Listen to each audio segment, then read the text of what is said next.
안녕하세요. 배당주 처돌이 환상감자입니다. 저는 10월 말 기준 세후 3천만원의 배당금을 받을 수 있게 되었습니다. 즉 2024년부터는 월 250만원의 수입이 따박따박 통장에 들어온다는 이야기입니다. 일하지 않고도요. 이번 컨텐츠에서는 제가 왜 하락장에서도 배당금 투자를 하는지, 어떻게 3천만원이라는 예상 배당금을 달성했고 여기까지 오는데 방해한 장애물은 무엇인지, 그리고 어떻게 해결했는지 구독자 여러분들과 함께 공유하고자 합니다. 끝까지 시청하시면 미래에 1,000만원, 2천만원, 5천만원의 배당금을 모아가실 배당주 투자자 여러분의 투자 방향을 잘 설계하실 수 있으리라 생각합니다. 더 나아가 여러분의 은퇴 시기를 재점검하는 계기가 될 것입니다. 저는 30대 후반 13년차 대기업 직장인이고 부캐를 키워 1인 법인으로 만들었고 월 평균 3천만원의 순수익을 2년 동안 만들고 있습니다. 또한 본캐와 부캐가 번 돈으로 배당주를 투자해 패시브 인컴을 만들고 있는 중입니다. 현재는 1, 2년 내에 파이어족으로 은퇴 준비를 하고 있습니다. 다들 아시다시피 직장을 은퇴하면 정기적으로 받는 월급이 없어지잖아요.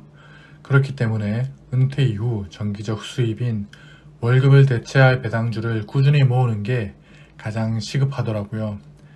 개인적으로 월급을 대체할 만한 다양한 방식을 생각해 봤습니다. 몇 가지가 있더라고요. 재취업, 더 직장을 다니고 싶지 않아서 은퇴하려는데 안 맞죠. 부동산, 아파트를 매수해 오르는 걸 보고 매도한 시세 차익을 얻는 건 몇 년에 한 번 있을 법한 목돈이고 월급을 대체하는 현금 흐름과는 맞지 않았습니다. 그렇다고 오피스텔 등의 매수 등은 대출금리와 공실 생각하면 좋은 선택이 아니라고 생각했습니다. 현재 부동산은 약간 위험해 보이기도 하고요. 그렇다면 남은 건 주식이더라고요. 주식은 성장주를 투자해 시세 차익을 노리거나 배당주를 투자해 현금 흐름을 확보하는 두 가지 목적이 있잖아요. 시세 차익을 노리는 것은 내가 원할 때마다 따박따박 나오지 않습니다.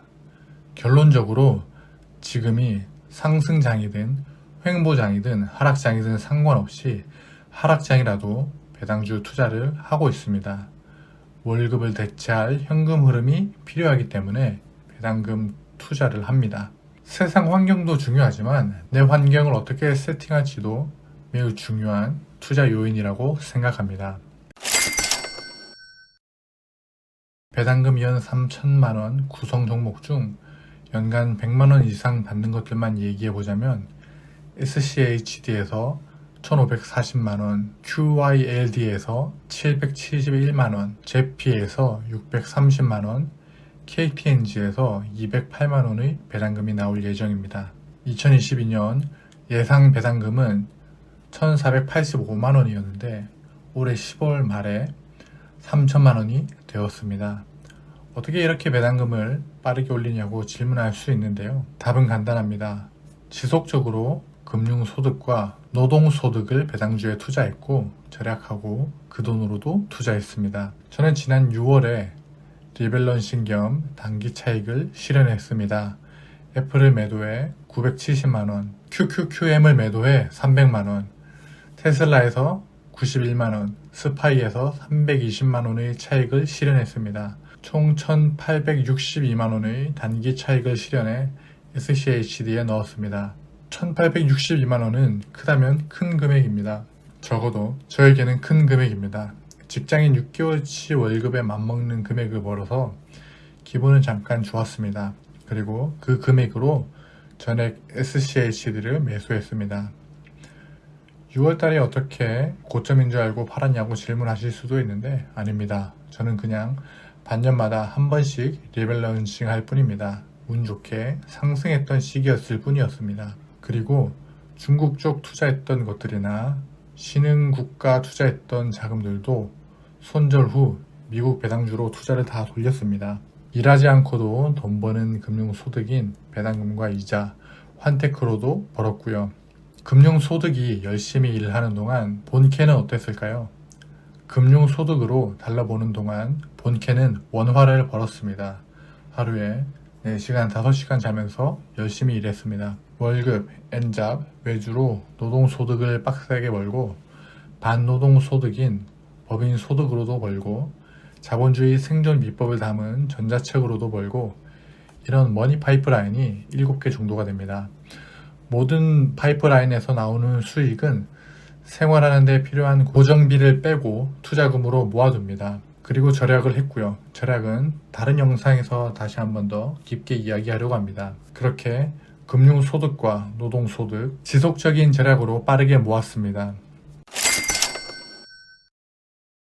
이제 막 배당주를 모으고 계신 분들은 여기부터 더 집중해서 들으시면 앞으로 닥칠 문제점들을 남들보다 빨리 파악함으로써 문제를 쉽게 해결하실 수 있을 거예요. 가장 힘든 것은 제 자신을 컨트롤하는 것이었습니다. 저점 타이밍을 재거나 성장주를 한탕 해보려는 마인드는 주식에 노출되는 시간에 비례해 계속 커지더라고요. 그럴 때면 조급해지거나 허망해지곤 해서 에너지 소모가 많이 되더라고요. 그래서 최근에는 적립식 투자로 제가 주식창을 보지 않고 모으게끔 시스템을 세팅했고 저는 크게 떨어질 때만 한 주, 2주 정도 산 게 다였습니다. 월급처럼 목돈이 들어올 때는 절반은 단기 예금에 넣고 절반만 배당주를 샀습니다. 그 외의 장애물은 2개 정도가 있더라고요. 높은 배당금을 받을 때 장애물은 많이들 아시다시피 금융소득 종합과세입니다. 금융소득 종합과세를 잘 모르시는 분들을 위해서 간단하게 소개하면 개인이 연간 받는 이자나 배당금이 세해 전 2천만 원이 넘어가면 과세되는 세금입니다. 배당금을 연 3천만 원 받는다고 하면 이런 댓글이 가장 많이 달리더라고요. 연 2천만 원을 넘어가면 금융소득 종합과세자가 되지 않나요? 라고 물으시는 분들이 있으실 텐데요. 많은 분들이 어디서 듣고 미리 걱정하시곤 하시는데요. 저는 크게 신경 쓰지 않습니다. 저희 명의, 아내 명의, 그리고 법인까지 운용하고 있기 때문에 명의 분산으로 적절하게 운영하고 있고요. 아내가 지금 올해까지 얼마의 배당금을 받았는지, 제가 얼마의 배당금을 받았는지, 법인 명의로는 얼마나 배당금을 받았는지를 한 달마다 추적하며 확인하고 있습니다. 구글 시트를 활용해 일반 계좌와 연금 계좌를 분리해 계산하고 세전 2천만 원까지 얼마나 남았는지를 확인하고 배당금 받는 수준을 조절하고 있습니다. 아내는 2천만 원 한도까지 도달해서 약 90만 원 정도 더 받으면 금융소득 종합과세자가 되더라고요. 그래서 더 이상 배당금을 받으면 안 되는 수준으로 확인을 했고 제 계좌에 배당주를 늘리거나 법인으로 배당 투자를 해야겠구나 하는 등의 방향을 확인할 수 있습니다. 또한 연금 계좌로 들어오는 배당금은 금융소득 종합과세 계산에서 빠지고요.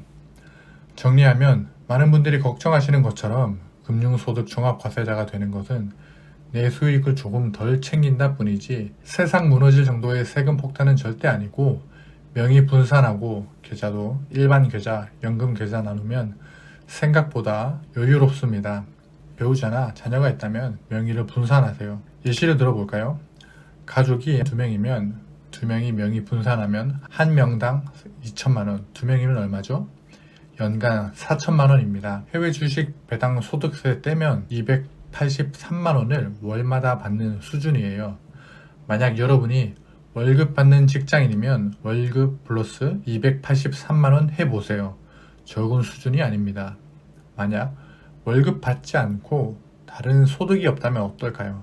배당금으로 7,900만 원까지 받아도 금융소득 종합과세는 걱정하지 않아도 됩니다. 왜냐하면 이미 낸 배당 소득세가 있고 월급 받을 때 세금 낸 수준과 비슷하거든요. 만약 가족이 4인 가족이면 어떨까요? 금융소득 종합과세자가 되는 수준은 8천만 원 이상 받아야 합니다. 연간 8천만 원은 배당 소득세 떼면 월 566만 원 수준이에요. 그리 걱정하지 않아도 되는 액수입니다. 오히려 연간 2천만 원에 도달할 수 있을지부터를 판단하시고 수량 모으기에 집중하는 게 효율적인 판단이라고 생각합니다. 또 다른 장애물은 잘못된 미래 설계입니다. 배당주를 모으기 위해 먼저 해야 될 게 있더라고요. 내가 왜 배당주를 모으는지 스스로 기억하고 계속 꺼내봐야 되더라고요. 제가 맨 처음 말했죠. 제가 왜 하락장에서 배당주를 모으는지를요. 저는 1, 2년 내에 은퇴하기 위해서 배당주를 모은다고 말씀드렸습니다. 여러분에게도 질문 하나 하겠습니다. 여러분은 배당주를 왜 모으세요? 단순히 은퇴하려고요 라고 이야기하는 게 아니라 여러분이 설계한 미래 계획대로 배당주 기준을 세우셔야 합니다. 여러분이 몇 년 동안 직장 생활 할 것인가요? 5년, 10년, 20년 뒤에 은퇴하시나요? 그리고 은퇴쯤엔 또 다른 현금 흐름은 없을까요? 최근에 이런 댓글이 달리더라고요. 21살 청년분이 매월 연금에 넣으려고 하는데 종목이 어떤지 봐달라고 하시더라고요. 연금이 세제 혜택이 좋은 건 알겠는데 21살 청년분이 55세에 수령할 연금을 벌써부터 넣는다? 21살에겐 55세가 34년이 남아있는데요. 그 사이에 인생 설계는 다 해보셨을까요? 결혼도 있고 집을 사서 이사를 하는 이벤트도 있을 거고요. 모든 과정은 생략하고 세금 혜택만 받으려고 55세에 수령 가능한 연금에 투자하는 건 본인에게 맞지 않다고 생각합니다. 주식 시세 차익을 위한 투자는 미래 설계가 필요 없습니다. 언제 시세 차익이 날지 모르거든요. 반대로 배당주 투자는 반드시 미래 설계가 필요합니다. 내가 얼마의 현금 흐름이 언제 필요하고 그때에 맞춰 투자하는 액션이 필요합니다. 이렇게 미래 설계가 되면 하락장이 와도 단단하게 모을 수 있습니다. 그냥 말로만 하면 잘 와닿지 않으실 수 있으니 제가 어떻게 설계했는지 보여드리겠습니다. 저는 2016년부터 저희 경제적 자유, 정신적 자유를 위한 5년 단위 계획을 했습니다. 내가 파이어족으로 은퇴하려면 언제 얼만큼 더 벌어야 되는지를 구글 시트로 추적해 왔고요. 계획만 하는 게 아니고 평가를 스스로 내리고 부족한 지점을 기록했습니다. 월급, 엔잡, 자산 비중, 자산 증감을 추적했습니다. 내 수익에서 월급 비중이 높은지, 사업 소득 비중이 높은지, 금융 소득이 높은지를 몇 년 동안 추적하고 기록해 왔습니다. 올해도 마찬가지고요. 또한 받은 배당금을 추적하고 예상 배당금도 추적하고 있습니다. 이렇게 나의 패턴을 기록하고 추적하면 뭐가 되는지 아세요? 미래 설계가 더 분명해집니다. 내가 부족한 게 보이니 설계도 분명해집니다. 여러분도 저처럼 배당금을 받는데 가장 큰 장애물은 외부 요인이 아니라 정확하지 않은 미래 설계일지도 모릅니다. 지금 미래 설계를 해보세요. 유튜브 알고리즘을 타고 오신 분들은 또 저를 언제 만나겠습니까? 1년 뒤에 내가 벌 금액, 5년 뒤에 내가 벌 금액, 은퇴를 바라는 예정 시기, 은퇴 시 바라는 현금 흐름, 은퇴 시 바라는 자산까지도 종이에 기록해 보세요. 그리고 지금 현실을 기록해 보세요. 거기서 여러분의 미래는 조금씩 움직이기 시작합니다. 오늘 책상에 앉아서 펜과 종이를 꺼내세요. 이전보다 구체적으로 미래 계획을 설계해 보세요. 어떻게 하면 도달할 수 있을까를 꼼꼼히 생각하면서 작성해 보세요. 지금 하지 않으면 다음에도 하지 않습니다. 높은 배당금을 받기 위해서 방해하는 요인을 정리해 보죠. 조급함을 내려놓고 장기 투자자 마인드를 장착해야 합니다. 주변 소음에 휘둘리지 말고 지속적으로 투자할 수 있는 본인만의 시스템으로 투자를 하세요.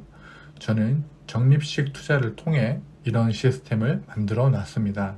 금융소득 종합과세자는 미리 걱정하실 필요 없습니다.